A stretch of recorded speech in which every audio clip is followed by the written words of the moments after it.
96 passava a ser um marco na história da ufologia mundial. Naquela data, o primeiro acontecimento de que se tem relato foi a 1h da manhã. A 10 quilômetros de Varginha, um casal de agricultores acordou assustado com o barulho dos animais agitados. Aí ela olhou e viu um objeto passando aqui, rapaz. Ela me chamou. Eu olhei, o que é isso? Aí eu vi, mas ele estava passando aqui a altura, velho. Ah, tem uma altura de uns 5 metros, mais ou menos. Baixinho, baixinho. Tava pertinho, tá, ó. E te deu ideia de ser o quê aqui da hora? Quando você viu aquele... Na hora eu falei pra mulher assim, o que é isso aí? É um submarino? Porque tava flutuando aqui, ó. Poucas horas depois, às 9 da manhã, crianças que brincavam no bairro Jardim Andere, na zona sul de Varginha, teriam visto uma figura estranha dentro de uma construção. De acordo com o relato, o ser se parecia com uma pessoa e um animal ao mesmo tempo. Bombeiros foram acionados e, segundo testemunhas, teriam capturado a criatura com uma rede e a levado para a Escola de Sargentos das Armas do Exército, a ESA de Três Corações. Horas depois, e a notícia já corria a cidade. Porém, mais uma aparição ainda estava por vir. Por volta de 13h30 da tarde, duas irmãs e uma amiga voltavam para casa quando resolveram pegar um atalho por uma trilha nesse matagal. O que elas não imaginavam é que a partir dali seriam conhecidas mundialmente. 20 anos depois, o local está cercado com concreto e tijolos.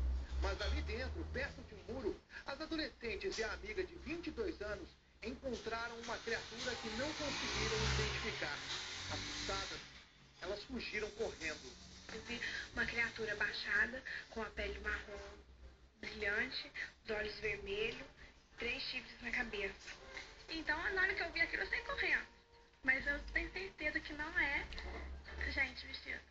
O suposto ET teria sido capturado ainda naquela noite por 2 policiais que o levariam para o hospital regional da cidade.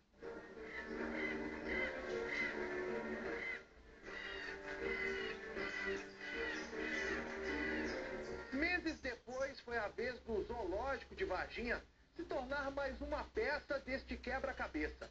Animais foram encontrados mortos por aqui e, segundo o veterinário responsável da época, ele não encontrou nenhuma causa lógica nas necrópsias. E não parou por aí. Dona Terezinha Galo morreu em 23 de novembro de 2011, aos 80 anos. Em abril de 1996, ela participava de uma festa de aniversário com poucos convidados em uma área de eventos do zoológico de Varginha. E quando saiu para fumar, susto. Uma criatura estranha estava na mureta, bem próximo dela. Ele tinha a boca rasgada, grande, o olho saltado, muito vermelho, igual farol de carro. E ele ficou me olhando, e eu olhando nele. Mas ele não me passou nenhuma mensagem. Rapaz, olha que história, hein? Olha que história. E a gente continua, você que está ligando a TV, nesse sábado nós estamos aqui mostrando o que aconteceu há 20 anos atrás. O ET de Varginha, uma série que a gente mostrou durante toda a semana e hoje especial nesse sábado. Só para você ter noção, vou trazer agora, presta atenção, o que dizem as pessoas que foram testemunhas do caso ET de Varginha. Vamos relembrar o que elas disseram nos últimos 20 anos e trazer novos personagens até então desconhecidos. Ó. Seu Lázaro vai completar 80 anos. Há 2 décadas, o aposentado estava logo atrás das jovens na trilha do bairro Jardim Andere. Por pouco, ele também não encontrou com a criatura. Eu atrás dela, elas correndo que lá embora, elas delas descendo aqui e o meu virando para lá. Eu separado dela pelo desvio e elas devem esbarrar da coisa aqui. Ainda segundo seu Lázaro, as adolescentes e a amiga correram desesperadas gritando. Algo de estranho havia acontecido por ali. Se eu entendesse que era alguma coisa, eu podia ter sentido elas aqui para ver. Dias depois, ele foi para São Paulo e ficou sabendo que as supostas testemunhas haviam encontrado era um ser extraterrestre. Eu só vou falar e gente de fora fala mais que vai daqui. Esta professora mora há 5 anos nesta casa, bem ao lado do lote famoso, onde estaria o ET de Varginha. Para mim não faz muita diferença. lembro quando as pessoas vêm aqui e perguntam, ou quando falam sobre ET, a gente comenta que a gente mora ao lado, as pessoas perguntam se a gente escuta algum barulho, alguma coisa. Nada muito anormal, não.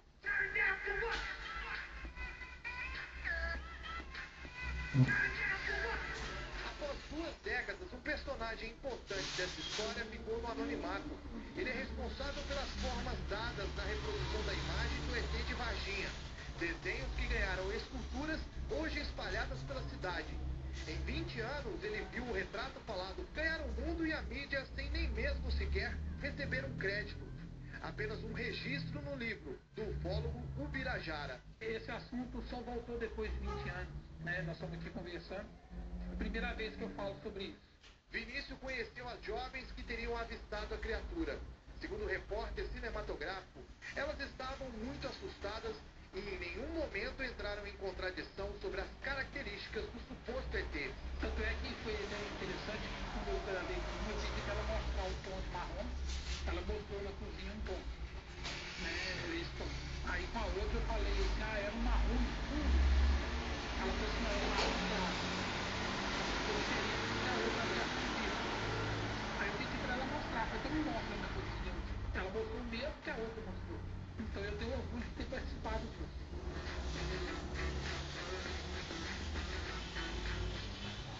Olha, você que está em casa, você acredita no ET? Você que é de Varginha, você que é do sul e sudoeste de Minas, você que está vendo agora essa matéria, você que está acompanhando esse especial do ET dos 20 anos. Muitas histórias, né? Cada pessoa, cada um fala uma coisa.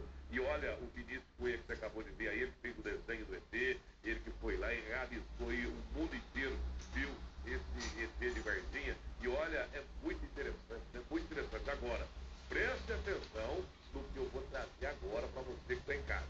Olha, nós vamos entender agora alguns mistérios, só para você ter noção, que até hoje continuam sem respostas.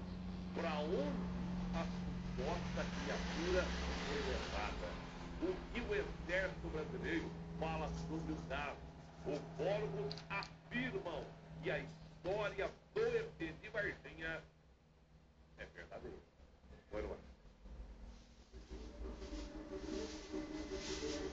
Nossa equipe foi até Niterói, no Rio de Janeiro. Lá, no Museu de Arte Contemporânea, conversamos com Marco Antônio Petit, que lançou no ano passado o livro Varginha, Toda a Verdade Revelada.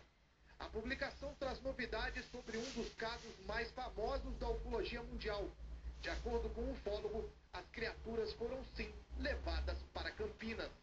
Nós temos, posteriormente, o envolvimento do próprio diretor-maior da NASA, o senhor Daniel Goldin, que veio ao Brasil, posteriormente, na semana seguinte, trazido pelo próprio secretário de Estado americano naquela época, para assinar um acordo de colaboração com a Agência Espacial Brasileira, né, do tipo que no passado era assinado por funcionários da NASA do segundo ou terceiro escalão. Ou seja, por coincidência, essa figura máxima da NASA esteve também, inclusive, na cidade de Campinas. E os mistérios não param. Um dos policiais que teria participado da captura de uma das criaturas morreu alguns dias depois da ação. Ele não teria se protegido e, de acordo com os relatos, teve contato físico com o suposto ET. A demora na liberação de um laudo inconclusivo e o enterro sem velório intrigam. O médico que atendeu o soldado na época é o Dr. Cesário. Segundo ele, a morte de Marco Elixerese ainda deixa dúvidas. Na década de 19, não tem absolutamente nada. E uma infecçãozinha de urina. Não era infecção de urina, já vinha evoluindo, depois de um dia acabou. E o mais importante também é que duas infecções muito rápidas, duas bactérias. Um pulmão diferente. Ele não tinha nenhum, mas nenhum mesmo. Então o caso foi ganhando contornos cada vez mais tensos. Em maio de 96, Dona Luísa, a mãe das meninas que teriam visto a criatura, recebe a visita de 4 homens bem vestidos, com terno e gravata. O que eles queriam? Subornar a família. Ele queria que a Valquíria, fosse num programa e mentisse que não tinha visto nada. Falou pra gente que estava indo lá, que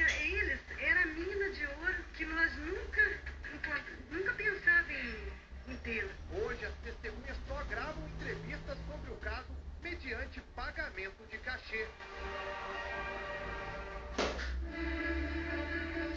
Um inquérito policial militar foi publicado em 2010 pela revista Isto É. No documento, o tenente-coronel Lúcio Carlos Pereira, encarregado na época do IPM, concluiu que o ser avistado pelas 3 jovens nada mais é do que um morador do bairro Jardim Andere, conhecido como Mudinho. O homem estaria agachado e encostado no muro no momento em que as meninas passavam. Durante as gravações deste especial, nós encontramos o morador, que, segundo as autoridades, é o pivô de toda essa história. Os avistaram aquela entidade, aquele ser, ou aquela criatura, às 3h30 da tarde, em pleno sol, um calor de verão. No entanto, no inquérito, esse fato aparece como tendo acontecido com uma situação de iluminação como se fosse de à noite, porque a gente sabe que não é verdade. Fora outros detalhes que o Exército foi manipulando e transformando para poder apoiar a ideia de que o fato não teve nada a ver em termos de ufologia. Em nota, o Centro de Comunicação Social do Exército, em Brasília, afirmou que o caso foi encerrado com a conclusão do IPM, que não há nenhum documento que trate de assuntos ufológicos nos arquivos. Porque como nós sabemos pelas nossas próprias fontes militares que o caso foi classificado como ultra secreto, ou seja, a classificação máxima da sigilosa militar do nosso país, né? E essa classificação atualmente, apesar de tempo reduzido para 25 anos, ainda é válida, né? É uma coisa legal. Nós temos que esperar no mínimo até o ano de 2021 para que o Exército deixe realmente de estar amparado nessa situação de poder manter o sigilo em relação a um dos casos mais estrondosos da ufologia brasileira e mundial. Olha, nós fomos no Rio de Janeiro para falar com um ufólogo aí que você acabou de ouvir, né? É um estudioso, uma pessoa que conhece, ele colocou tudo isso no livro dele, tá certo? Você tá vendo o livro. E outra coisa, ele garante que o Exército Brasileiro maquiou esse negócio aí e não quer falar a realidade. E ele está dizendo que ele tem uma carta na manga e tomar um processo ele abre e fala realmente o que ele sabe. E é uma história que está muito mal contada, né? É uma história que cada um fala uma coisa, um fala uma coisa, outro fala outra. Que história é essa do ET de Varginha, 20 anos? Será que você tem alguma coisa guardada? Você sabe de alguma coisa? Então, muita coisa ela pode ser contada dessa história do ET. Eu vou voltar já, aí eu vou trazer para vocês como a cidade mudou depois da suposta aparição do extraterrestre, hein? Como é que será? Você vai ver já como é que está a cidade de Varginha. Vou mostrar daqui a pouquinho no Alerta, edição de sábado especial.